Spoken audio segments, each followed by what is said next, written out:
अब कंपनी के युद्ध जीतने का सबसे नुकसान हुआ कि वो यहाँ की दीवानी ले ली, यानी दीवानी यानी कि लैंड रेवेन्यू सिस्टम पे कंट्रोल कर लिया। अब किसानों से कर वसूलने लगे, किसानों को अपने अनुसार फसलें उगाने के लिए बोलने लगे, ये देखो तुमको ज्वार बाजरा नहीं उपजाना है, नील उपजाना है, क्योंकि हमारी इंडस्ट्री को नील चाहिए। हमको ओपियम चाहिए, अफीम उपजाओ। कपास चाहिए, कपास उपजाओ। तो जो किसान अपने खाने के लिए अनाज उपजाते थे, उनको अब कैश क्रॉप्स उपजानी पड़ती थी।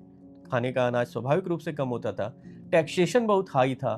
भारतीय कृषि मौसम का जुआ होती है। मौसम खराब हुआ, कृषि तबाह हुई, फिर भी किसानों को राहत नहीं मिली। अतः बस्तियां की बस्तियां उजड़ने लगी, अकाल आने लगे, कृषि की संरचना पूर्णतया टूटने लगी। अब बात करें इंडस्ट्रीज का, तो यहाँ के रॉ मटेरियल्स को सस्ते दामों पे ब्रिटेन लूट के ले जाया गया।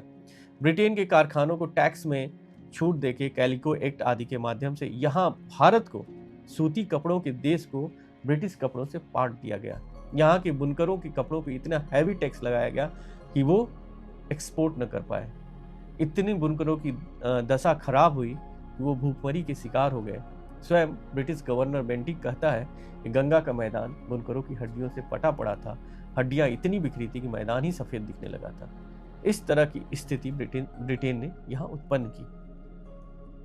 और फिर जो बची खुची कसर थी वो रेलवे आदि को लाकर यहाँ के बड़े बड़े अधिकारियों के माध्यम से ब्रिटेन ने यहाँ के वेल्थ का ड्रेन किया, चाहे वो रेलवे के प्रोजेक्ट्स के माध्यम से, एक्सपोर्ट के माध्यम से हो या अन्य किसी माध्यम से।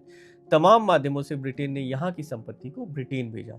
न सिर्फ मैनचेस्टर के कारखाने बल्कि ब्रिटिश ऑफिसर्स और यहाँ आए व्यापारियों के घर भी भारतीय पैसे से ही बने। इस प्रकार भारत की जो लूट हुई, उस लूट ने यहाँ एक इंजीनियर्ड पॉवर्टी यानी बनाई गई गरीबी को जन्म दिया। एक देश जो कि संपन्न था, एक देश जो कि इंडस्ट्रियली रिच था, उस देश को इतना गरीब बनाया गया कि वो खाने के लिए मोहताज हो गया, दाने दाने का मोहताज हो गया।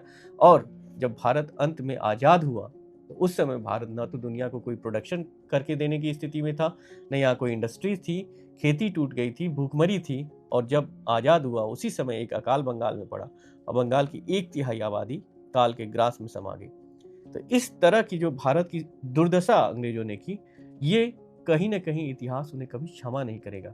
आज हमारी आपकी आवश्यकता इस बात की है कि अपने देश को मजबूत बनाए, अपने देश को इतना सशक्त बनाए, अपना खोया गौरव हम लोग पा सके पुनः।